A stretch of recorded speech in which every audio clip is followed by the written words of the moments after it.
The rain hammered the windows of the old Victorian house in Capitol Hill like it was trying to drown out the laughter inside. But Wyatt Hayes could still hear his own heartbeat, loud and unsteady, over the thump of indie rock. He shouldn't have come to this party, should have stayed buried in his sketchbook back in his cramped studio apartment, but his roommate had dragged him out, insisting he needed to live a little, after the breakup that had gutted him 3 months ago. And then in a blur of spilled whiskey and a prank gone wrong, cold metal snapped around his left wrist, linking him to the stranger beside him, their eyes locking in mutual horror as the crowd erupted in cheers. Wyatt yanked against the handcuff, the chain rattling like a bad omen, but it held fast, binding him to this guy, Finn Harlow, he'd learn later, who looked as stunned as he felt, his warm brown skin glowing under the string lights, dark curls falling into eyes that were equal parts amusement and alarm. "What the hell just happened?" Finn muttered, his voice low and rough like gravel under tires on a wet Seattle street, and in that instant Wyatt realized the room had gone quiet, all eyes on them, whispers turning to knowing grins because in the haze of alcohol and fairy lights, 2 guys chained together at a queer house party could only mean one thing. They were a couple, the secret kind that everyone pretended not to notice until it exploded. Wyatt's wrist burned where the cheap novelty handcuff dug in. A fuzzy pink thing someone had pulled from a drawer as part of some stupid game called Truth or Dare. Adult Edition. The party was in full swing now. Bodies swaying to a remix of that one Hosier track everyone loved. The air thick with the scent of weed and vanilla candles flickering on every surface. Capitol Hill parties like this were legendary in Seattle's queer scene. Loose, unapologetic gatherings in creaky houses passed down from one generation of artists to the next, where walls were papered with faded posters of Judy Garland and modern icons like Troye Sivan. But tonight, Wyatt felt like he'd stumbled into the wrong reel of his life. "I'm Wyatt," he said, extending his free hand awkwardly toward Finn, who mirrored the gesture with a wry smile that crinkled the corners of his eyes. Finn's hand was warm, calloused in a way that spoke of manual labor, maybe a barista with a side gig in construction, or one of those urban farmers who grew kale on rooftops. "And you're?" "Finn Harlow. Charmed, I guess." Finn tugged lightly at the cuff, testing its give, but it didn't budge. The key had vanished into the chaos when the dare's instigator, a tipsy guy named Theo with a man bun and too many tattoos, had laughed himself into a coughing fit and dropped it somewhere under the couch. Theo was Wyatt's roommate's friend of a friend, the kind of person who collected chaos like vintage records. Now the room buzzed with speculation. "Oh my God, are they together?" Someone whispered loudly from the kitchen, clinking glasses. Another voice chimed in, "Secret couple alert. Look at how they're holding hands already." Wyatt's stomach twisted. He wasn't out to most of these people, not fully. Back in his small-town roots in eastern Washington, where the wheat fields stretched like endless regrets, he'd learned early to keep his attractions buried deep, like the family secrets his dad never talked about after Mom left. Seattle was supposed to be different, rain-soaked liberation, coffee shops with rainbow flags fluttering in the mist, but 3 months after Jake had ghosted him with a text that read, "This was fun, but I'm not ready," Wyatt had retreated into his graphic design freelance gigs and late-night sketches of faces he'd never confessed to drawing. Being mistaken for half of a couple? It hit like a gut punch, stirring up that old ache of wanting something real, something that didn't shatter. Finn seemed less fazed, leaning back against the velvet couch with a casual grace that made Wyatt hyper-aware of their proximity, the heat radiating from Finn's arm, the faint cologne that smelled like cedar and ocean salt. "So what's the play here?"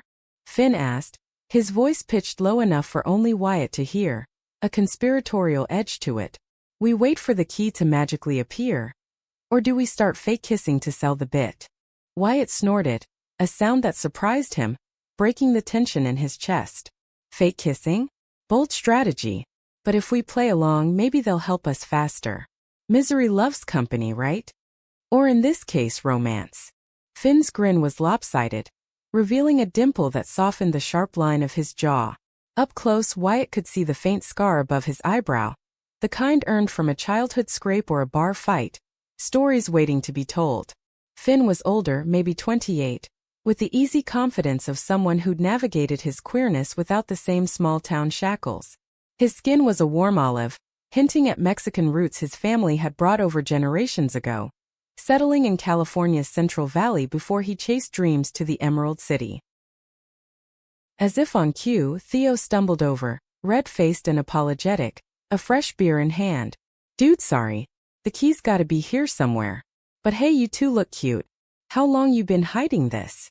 He winked, and the circle of onlookers, a mix of drag queens in glittering heels, tech bros with ironic mustaches, and artists nursing cheap wine, leaned in, phones subtly angled for pics. Wyatt felt heat creep up his neck, but Finn jumped in smoothly. "Long enough to know he's a keeper," he said, draping an arm around Wyatt's shoulders with theatrical flair. The touch was light, but it sent a jolt through Wyatt, electric and unwelcome in its intensity. Laughter rippled through the group, and just like that, the assumption stuck. Whispers turned to toasts. To Wyatt and Finn, Seattle's worst-kept secret. The night blurred from there. They navigated the party conjoined, fetching drinks one-handed, bumping hips in the crowded kitchen where someone pressed shots of tequila into their joined grasp. Wyatt caught snippets of conversation, his own friends from the design co-op eyeing him curiously, Finn's buddies from the coffee shop ribbing him about finally settling down. It was absurd, this forced intimacy, but as the hours ticked by and the rain softened to a drizzle outside, Wyatt found himself relaxing into it. Finn had a way of filling silences without demanding anything, cracking dry jokes about the handcuff being kinky foreplay that made Wyatt laugh despite himself. Around midnight, they escaped to the back porch for air, the city lights smudging the horizon like watercolor bleeds. Seattle's skyline twinkled, Space Needle piercing the clouds, fairies cutting through the sound like ghosts. The handcuff chain clinked softly as Finn lit a cigarette, offering Wyatt a drag he declined. "You don't smoke?" Finn asked, exhaling a plume that curled into the damp night. "Not since college. Bad habit from bad decisions." Wyatt leaned on the railing, their shoulders brushing. The vulnerability slipped out unbidden. The couple thing. It's messing with my head. Everyone assuming we're together when we're strangers." Finn turned, his expression softening in the porch light's amber glow. "Strangers with good chemistry, though. And hey, assumptions aren't always wrong. Sometimes they're just ahead of the curve." His eyes held Wyatt's, searching, and for a moment, the chain felt less like a prison and more like a tether to something unspoken. Theo finally unearthed the key from beneath a pile of throw pillows, drunk on victory and more beer. "Freedom," he crowed, but by then Wyatt wasn't sure he wanted it. As the cuff clicked open, leaving red welts on their skin, Finn rubbed his wrist absently, then slipped a scrap of paper into Wyatt's palm. His number scrawled in sharp, looping script. "In case you need a partner in crime again," he said, voice husky from the smoke in the late hour. Wyatt watched him melt back into the crowd, heart pounding like the rain had returned. He didn't know it yet, but that scrap of paper would become his lifeline, pulling him into a story neither of them could escape. Wyatt woke to the gray light filtering through his blinds, the kind of Seattle morning that promised more rain and the faint hum of traffic on Broadway. His wrist throbbed dully, a reminder of the night before, but it was the ache in his chest that lingered, the echo of Finn's touch, casual yet charged like static before a storm. He rolled over in his unmade bed, the apartment silent except for the drip of the leaky faucet in the bathroom. Theo had crashed on the couch, snoring through his hangover, oblivious to the chaos he'd unleashed. The scrap of paper sat on his nightstand, edges curling slightly from the humidity. Wyatt traced the numbers with his fingertip, debating. Texting a stranger from a handcuff mishap? It sounded like the plot of one of those rom-coms his ex used to mock, the ones where meet-cuties led to montages of awkward dates and swelling soundtracks. But Jake had been all sharp edges and sarcasm, never the type for whimsy. Finn, though. Finn felt like possibility, warm and uncharted. By noon, after 2 cups of black coffee and a sketch of the porch scene, Finn's profile haloed in cigarette smoke, Wyatt caved. "Hey, it's Wyatt from the chain gang. Still got feeling in that wrist? Lunch." He hit send before doubt could swallow him, then paced the kitchen, phone clutched like a talisman. Finn's reply came fast. "Pins and needles, but the good kind. There's a food truck pot on Pike. 1 p.m? I'll bring the key next time." The pod was a riot of colors and smells. Tacos sizzling on griddles, falafel frying in vats, lines snaking under colorful umbrellas that did little against the mist. Wyatt spotted Finn first, leaning against a lamppost in faded jeans and a flannel shirt rolled to his elbows, forearms corded with muscle from hauling espresso machines or whatever kept him afloat in this city of dreamers. His hair was tamed today, curls slicked back, but that dimple flashed when he saw Wyatt, waving him over with a coffee in hand. "Survived the night?" Finn asked, handing over the cup, oat milk latte extra foam, just how Wyatt had mentioned in passing at the party. The gesture hit like a quiet thunderclap. No one had paid that kind of attention since Jake, and even then it had felt performative. "Barely. Theo's still dead to the world." They queued for poke bowls, shoulders brushing in the press of bodies, and Wyatt found himself talking, really talking, about the freelance grind, the isolation of staring at screens until his eyes burned, the way Seattle's beauty sometimes felt like a beautiful cage. Finn listened, nodding, his responses laced with humor that disarmed without dismissing. He worked at a roastery in Fremont, sourcing beans from small farms, but his real passion was photography, street shots of the city's underbelly, the drag queens hustling outside clubs at dawn, the elders feeding pigeons in California Anderson Park. As they ate on a bench overlooking the market's chaos, the Handcuffed story resurfaced, twisted into legend by the party's group chat. Screenshots pinged Wyatt's phone. Wyatt and Finn, OTP of the year. Heart emojis and winking faces from people he'd barely met. "Great," Wyatt groaned, showing Finn. "Now my co-op thinks I'm in a whirlwind romance." Finn chuckled, but his eyes held a shadow. "Mine too. My sister's already planning the wedding. She's got that big family energy. Thinks every connection's a sign from the universe." He paused, poking at his bowl. "Truth is, I'm not great at the couple thing. Last guy. It ended messy. Accusations I couldn't outrun." Wyatt's fork stilled. The vulnerability mirrored his own. A bridge forming in the space between them. "Jake bailed because he said I was too intense. Like wanting more than hookups made me clingy." The words hung there, raw and exposed, but Finn didn't flinch. "Intense isn't a flaw. It's fuel." Finn's gaze met his, steady and kind.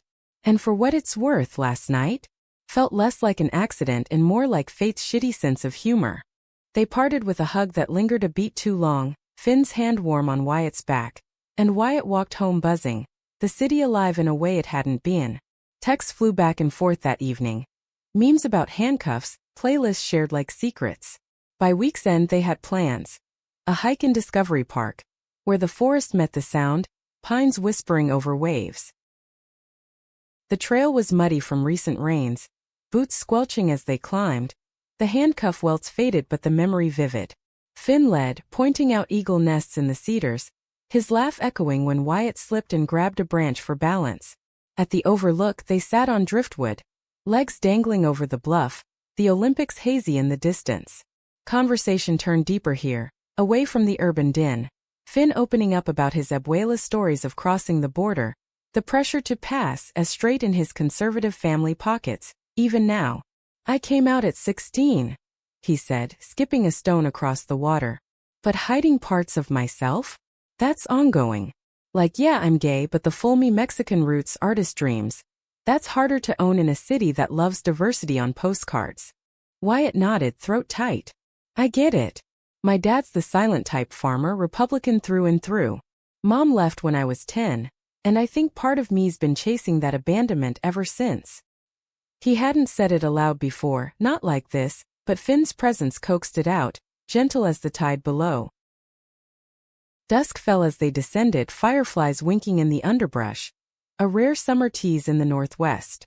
At the trailhead, Finn pulled him into a kiss, tentative at first, then deepening with the urgency of withheld breath.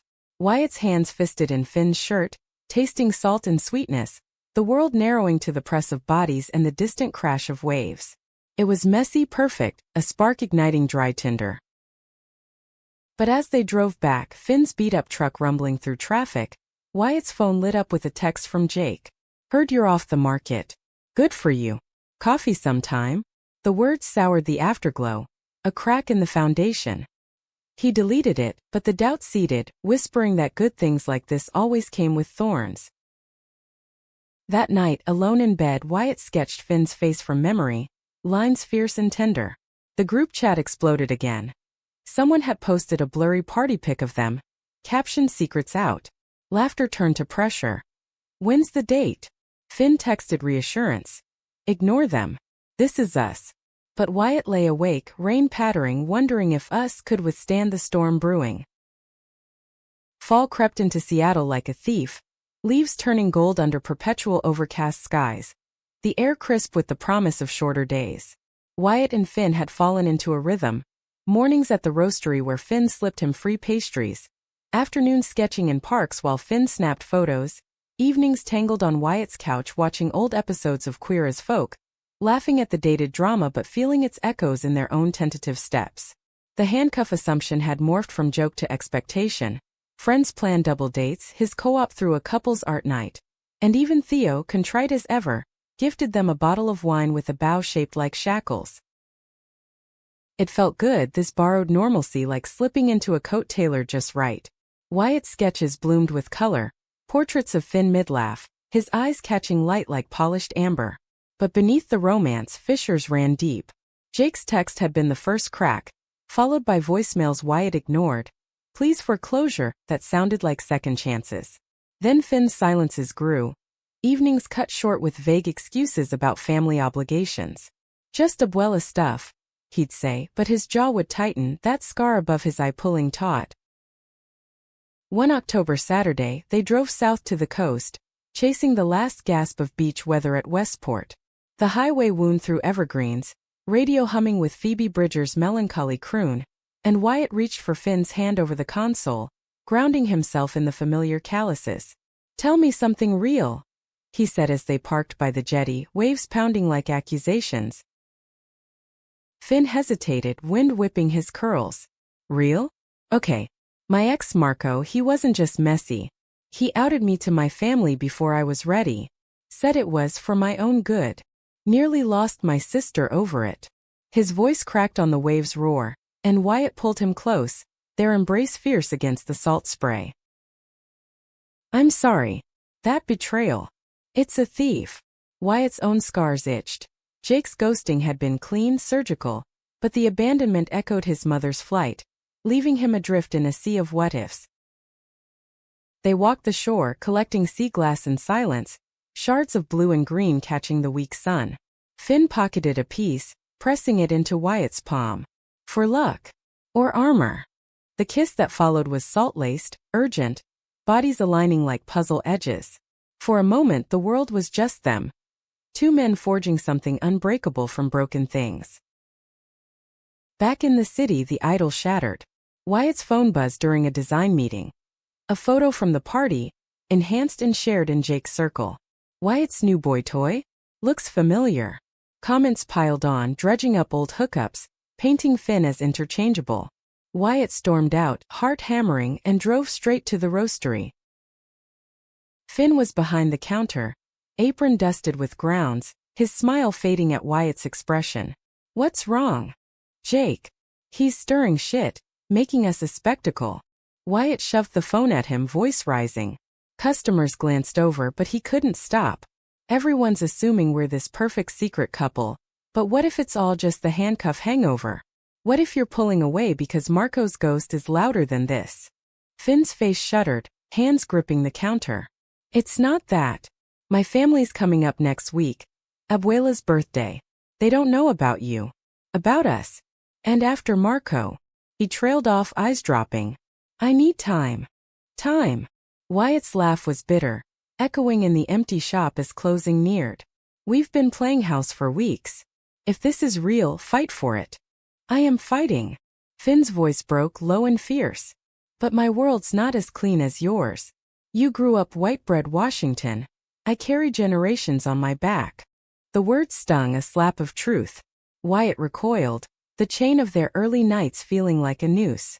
He left without another word, rain soaking him on the walk home, each step heavier than the last. Days blurred into avoidance. Texts unanswered, sketches crumpled. The group chat fizzed with concern. "You two okay?" Wyatt threw himself into work, a commission for a queer non-profit poster. But the faces he drew were hollow, eyes averted. Finn's radio silence gnawed. A void where warmth had been. Then the betrayal landed like a squall. Wyatt's phone rang late one night. His sister Lila, calling from Spokane, saw the pics online. Jake saying you stole his guy or something ridiculous. And who's this Finn? Family. Wyatt explained, haltingly, the handcuff origin, the rush of feelings. Lila listened, her voice soft with the big sister knowing he'd always leaned on. Sounds like love, Wyatt. Messy, real love. Don't let fear handcuff you now. Emboldened, he showed up at Finn's door in Fremont, a converted warehouse loft smelling of darkroom chemicals and fresh brew. Finn answered in sweats, eyes red-rimmed, surprise melting into something raw. You came. Couldn't not. Wyatt stepped inside, the door clicking shut like a key turning. They talked through the night, on the fire escape overlooking the canal, stars pricking the smog. Finn confessed the family pressure. His parents' quiet disapproval, Abuela's rosary prayers for normalcy. Wyatt shared Jake's latest ploy. A drunken DM begging reconciliation, exposing Wyatt's vulnerabilities like old wounds. By dawn, forgiveness wove through the hurt, hands entwining without metal links. They made love slow and deliberate, bodies mapping apologies in the gray light, breath sinking like tides. After tangled in sheets, Finn whispered, "This is us. No assumptions. Just choice." But choice had costs. As they dressed for Abuela's party, Finn in a crisp button-down, Wyatt in his best flannel, the real storm gathered. Jake had escalated, leaking altered chats to mutuals, twisting their story into scandal. And Finn's family? Arriving that afternoon unaware, a powder keg primed. Wyatt drove them to the airport pickup, heart in his throat, the city's bridges arching like questions. Whatever came next, he knew. Love wasn't a party prank. It was the quiet resolve to stay chained, even when the key was in sight. The airport arrivals hall thrummed with reunions, hugs, tears, the squeal of luggage wheels on tile. Finn's family spilled out like a vibrant mural. Abuela Rosa, tiny and fierce in an embroidered shawl, clutching her purse like a shield. His sister Elena, all curves and quick wit, toddler on hip, parents trailing with suitcases, Dad's mustache twitching in that familiar stern line. Wyatt hung back by the curb, engine idling, but Finn pulled him forward. "This is Wyatt," he said, voice steady despite the tremor in his hand on Wyatt's arm. "My partner." The word landed like a stone in still water. Rose's eyes sharpened, appraising, then softened with a nod. "The one from the pictures? Bienvenido." Elena grinned, punching Finn's shoulder. "About time you brought someone home who isn't a stray cat." But Carlos, Finn's dad, offered only a curt handshake, eyes flicking to the rental car as if escape tempted. The drive to the rented Airbnb in Ballard was thick with small talk. Weather, traffic, Rose's tamales recipe, but undercurrents swirled.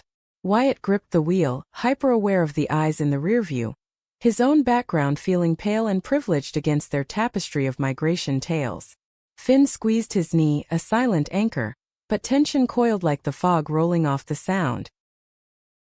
The birthday dinner unfolded in the house's open kitchen, laughter bubbling over plates of carnitas and elote, mariachi playlists humming from a Bluetooth speaker. Rosa held court, stories of her youth in Jalisco spilling like wine, dances under stars, a love lost to borders. Wyatt listened, enchanted, chiming in with sketches on napkins to illustrate her tales, earning her cackle of approval. "This one has soul," she declared, patting his cheek, and for a moment belonging bloomed warm in his chest. But cracks spiderwebbed. Carlos cornered Finn by the sink, voices low but sharp. "A man? Here in front of Mama? We came for family, not this." Elena intervened, shooing him away, but the damage lingered, Finn's smile brittle as they cleared plates. Wyatt caught him in the backyard later, staring at the grill's dying embers. "I'm sorry," Wyatt murmured, wrapping arms around him from behind. "We can bail." "No." Finn turned, eyes fierce. "This is my fight. Yours too if you want it." The kiss was defiant, tasting of spice and resolve, but as they rejoined the party, Wyatt's phone vibrated. Jake again, a voice note slurring accusations. You're playing house with my sloppy seconds? Finn's got baggage you can't handle. Delete. Block. But the poison seeped. Next day the group chat ignited. Theo forwarded a thread from Jake's circle. Doctored screenshots of Finn's old posts, twisted to imply cheating, unreliability. Wyatt deserves better than a rebound. Friends piled on, some defending, others questioning, is this for real or just the handcuff hype? Wyatt's co-op lead pulled him aside during a virtual check-in. Heard rumors. Everything okay with your situation? It's fine, Wyatt lied, but doubt gnawed. That evening at a family outing to Pike Place, fishmongers tossing salmon, flowers bursting in stalls, Elena pulled him aside while Finn helped Rosa haggle over spices. He's scared, she said, bouncing her son on her hip. Marco wrecked him, made him feel like his love was a burden. Don't let Jake do the same to you both. Wyatt nodded, throat tight, buying Rosa a bouquet of marigolds that echoed her story's vibrancy. But as they wandered, Carlos's barb sharpened, a muttered disgrace under his breath at a street performer's drag act. A pointed glance when Finn's hand brushed Wyatt's. The climax crested at dinner's end, back at the house. Rosa uncovered a photo album, pages yellowed with time. Finn as a gap-toothed kid in soccer jerseys, family portraits from Fresno summers. You were always the dreamer, she said fondly, then to Wyatt. He needs someone who sees that. Carlos slammed his glass down. Dreams don't pay bills. Or keep family whole. The room froze, air electric. Finn stood, chair scraping. Enough, Dad. I'm gay. I'm with Wyatt. And I'm done hiding to make you comfortable. Shouts erupted, Carlos's fury, Elena's mediation, Rosa's quiet tears. Wyatt's heart pounded, instinct urging flight. But he stayed, hand in Finn's, a united front. I love him, Wyatt said, voice cutting through the din, all of him. And that's not up for debate. The words hung, a gauntlet thrown. Carlos stormed out to the porch, slamming the door, but Rosa reached for Finn's hand. Mi niño, love is love, even if it bends traditions. Her blessing, hard-won, cracked the dam. Hugs followed, tentative then tight, the family knitting around the fracture. Later, alone in the guest room, Finn collapsed against Wyatt, sobs muffled in his shirt. I thought I'd lose them. Lose you. Wyatt held him, rocking gently, their bodies a haven. You won't. We're chained deeper than any prank. Lovemaking followed, slow and healing, skin on skin in the moonlit room, reaffirming what words couldn't. But dawn brought Jake's final strike, a public post tagging them both. Wyatt's new fling exposed. Finn Harlow, serial heartbreaker. Screenshots of private messages, twisted out of context. The betrayal burned, not just Jake's malice, but the exposure's reach, Finn's co-workers texting concern, Wyatt's clients questioning professionalism. In the kitchen over coffee, Finn's resolve hardened. We face it together. No more secrets. They drafted a joint response, honest, unapologetic. Yeah, it started with handcuffs. Ended up with something real. Thanks for the drama, Jake. We're good. Posted, it went viral in their circles, supporters flooding in, the tide turning. Carlos even apologized that afternoon, gruff over brunch. Didn't mean to hurt. Progress fragile as sea glass. As the family departed, hugs at the gate, Rosa slipping Wyatt a rosary bead for strength. Wyatt and Finn drove home, hands linked, the city unfolding like a promise. But the high faded into unease. Jake's post had unearthed Finn's past fully. Old Marco emails surfacing, painting Finn as the villain. Doubt whispered. Could they build on ruins? That night, sketching by lamplight, Wyatt drew them as warriors, scarred but standing. Finn watched from bed, love in his eyes. Whatever comes, we're in it. But the storm wasn't over. Betrayal's shadow loomed, testing if their chain held or snapped. November's chill seeped into Seattle's bones, streets slick with leaves and the first hints of frost, holiday lights twinkling prematurely in shop windows like false dawns. The Jake fallout had quieted, blocks enacted, friends circling wagons, but its ripples lapped at their shores. Wyatt's freelance pipeline dried, clients citing personal distractions. Finn's roastery shifts doubled as whispers followed him, old wounds from Marco reopened by fresh gossip. Yet in the quiet hours they fortified. Shared journals of affirmations, walks in Green Lake where geese honked like encouragements, nights where touch spoke louder than turmoil. Wyatt threw himself into a passion project, a graphic novel pitch about queer resilience, pages filled with characters echoing their story. Accidental bonds forging unbreakable loves. Finn posed for reference photos, his body a landscape of strength and softness, scars telling tales Wyatt kissed awake. "You're my muse," Wyatt murmured one evening, pencil flying across paper in their shared space. Finn's loft, now there's boxes half unpacked like suspended decisions. But conflict brewed beneath the domesticity. Finn's family visit had mended threads, yet Carlos's emails arrived weekly, subtle jabs about traditional values, invitations to talk man-to-man that reeked of conversion undertones. Rosa countered with care packages. Jars of mole notes in looping script. "Love fiercely, Mijo."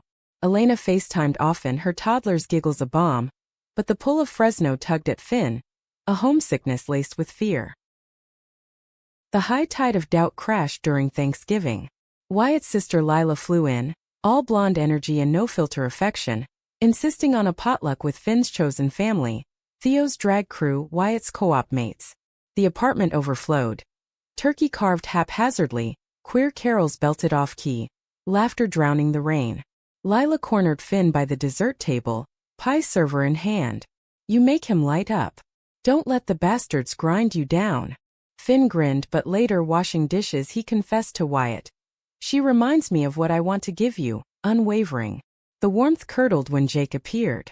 Uninvited, unhinged, he showed up at the door post-feast, eyes wild, bottle of bourbon dangling. "Heard it's a family thing. Thought I'd crash." Theo tried blocking but Jake shoved past, voice slurring. "Wyatt, this your pity pick? Finn here's got a rep. Marco told me everything." "Cheater. Liar." The room stilled, forks pausing mid-air. Finn's face drained, fists clenching. "Get out, Jake. Your lies don't stick here." But Jake laughed, cruel and unmoored. "Lies? Ask him about the weekend in Portland. Or the friend from the roastery." He waved his phone, a screenshot glaring Finn's text to an ex-coworker, ambiguous, old. Betrayal's knife twisted, not from truth but fabrication. Wyatt knew Finn's loyalty like his own pulse, but the room's eyes bored in, doubt seed sprouting. Wyatt stepped forward, voice steel. "You're done. This is our home, not your revenge plot." He guided Jake out, door locking with finality, but the damage festered. Whispers followed, "Is it true?"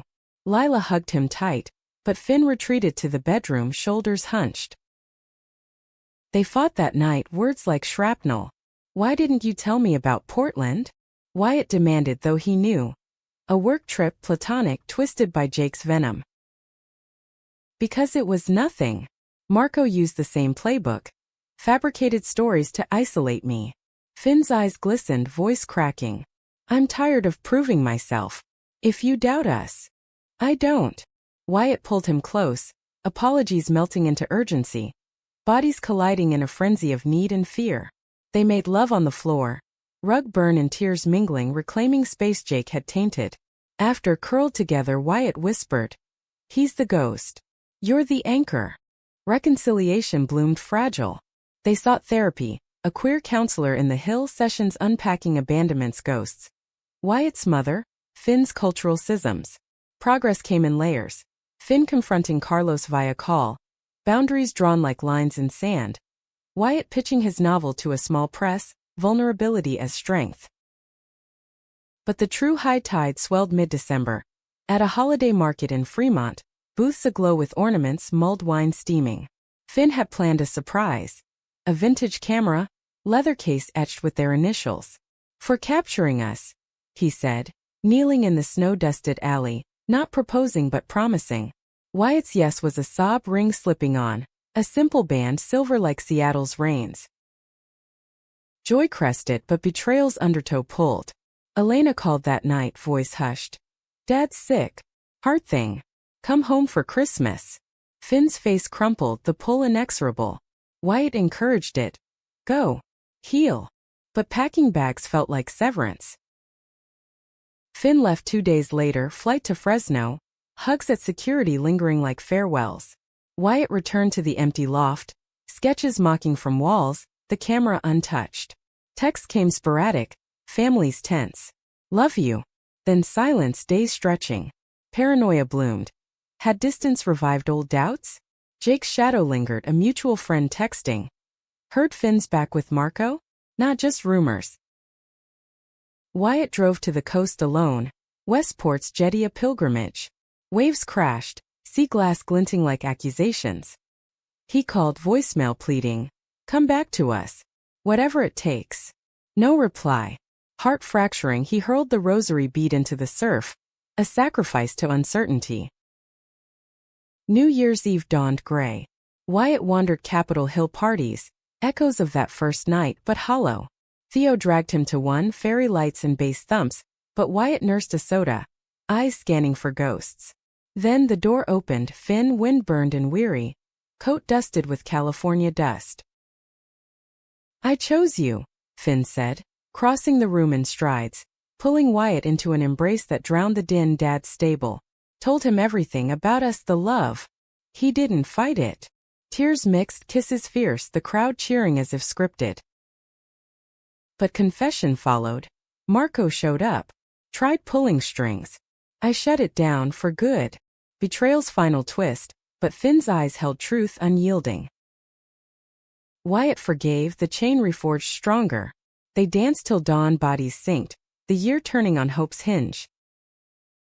Winter's grip tightened on Seattle, January skies a monotonous slate, but Wyatt and Finn's world warmed against it.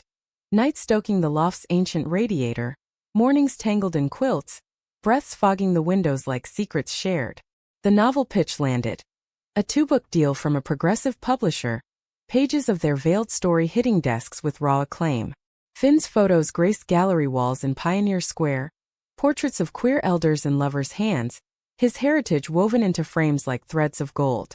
Life, once a prankish accident, now pulsed with purpose. Yet scars itched, reminders that healing was circuitous. Carlos's recovery brought tentative bridges, Zoom dinners where Rosa's laughter bridged gaps, his gruff "how's the art?" To Wyatt a olive branch extended. Jake faded to irrelevance, his antics exposed in a viral call-out thread, isolation his self-made cage. But internal tempests lingered. Finn's nightmares of rejection, Wyatt's sketches turning anxious, lines jagged with what-ifs. Spring unfurled tentative, cherry blossoms dusting Queen and Hill like confetti from a delayed celebration. They planned a road trip, California-bound, Finn's roots calling, to mend what distance had strained. Packing the truck, Wyatt found the sea glass from Westport, pocketed it like talisman. For the road, Finn said, kissing his temple, the gesture a vow renewed. The drive south was a revelation. I-5's monotony giving way to orchards blooming pink, the Cascades yielding to valleys where Finn's stories deepened. They detoured to his childhood haunts, flea markets in Modesto, to Carious fragrant with childhood memories. In Fresno the family home stood stucco and sun-faded, yard bursting with bougainvillea. Rosa enveloped them, tamales steaming, while Carlos waited in the living room, hands clasped like prayer. The reconciliation was quiet, no grand speeches. Carlos extended a hand. I was wrong. Scared but wrong. Finn's hug followed, Wyatt's nod sealing it. Elena's wedding loomed summer's end, her invite explicit. Bring your husband.